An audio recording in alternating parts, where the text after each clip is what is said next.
Television's new mystery series that has audiences captivated is, of course, Brea. As the characters are trying to figure out what's going on, so are the viewers, and right now there are more questions than answers. Joining us, two of the cast members from the show, Zyra Gurecki, or as I call her, Z, who plays Izzy Harris, and Jack Martin, who plays Josh Harris. Good to talk with you both.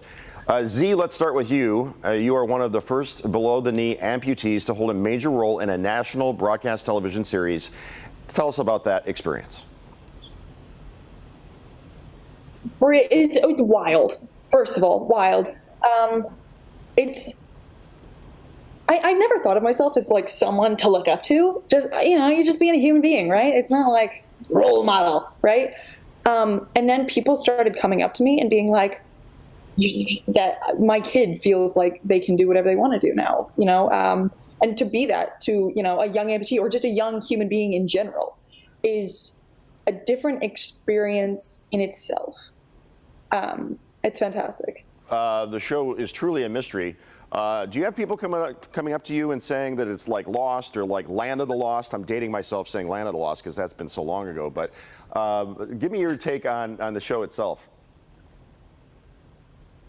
Yeah, I mean, I think it's a decent comp. I would say Lost meets Stranger Things is what I always go to because, it's also its own thing, right? But like there are those elements of other shows. I'm a lifelong fan of the genre. I've seen Lost, I've seen Stranger Things. Haven't seen Land of the Lost, although I did see the Will Ferrell reboot, Walking Dead. I mean, there's a lot of classics. I think this show kind of breaches new territory in that it skips over a lot of problems that comparable shows have had, where there's none of those transition episodes where you wait all week for something and nothing happens, and we dive right into the action. A lot of things like this, they do a lot of setup, and there's a lot of just kind of sitting around, and it takes 5 episodes to really even get anywhere. And this is right off the bat, no hesitation, straight into the action, and it never stops until the end. Yeah, there are a lot of green screen sequences. What's it like working with objects that have to be added later CGI? Z, let's go to you. Yeah, I mean, there is green screen, but I think what might surprise you is how much of it was actually real. I mean, the sets that we were on, you should have seen them. We're in the middle of the mountains in Australia, an hour and a half outside the nearest city, with these giant destroyed buildings and burning cars and these massive sets that we've actually built.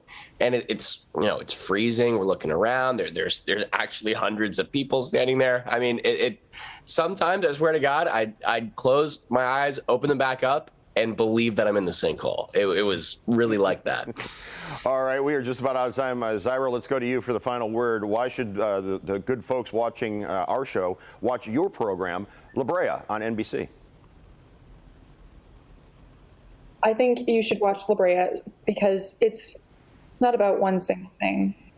You've got the family connection, you've got the emotional distress, you've got, this crazy action. You're legitimately never bored.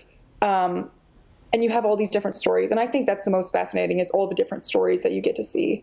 And I think it shows that, people are more than what they appear. And I think, that's super cool to watch. And then the action too. Craziness. Right. Well said. Right. Well played. Buildings falling, sinkhole. No big deal. All right. Thank you both for talking to us today. Great time. Thanks so much. Brea airs Tuesday nights at 9 right here on Local 4.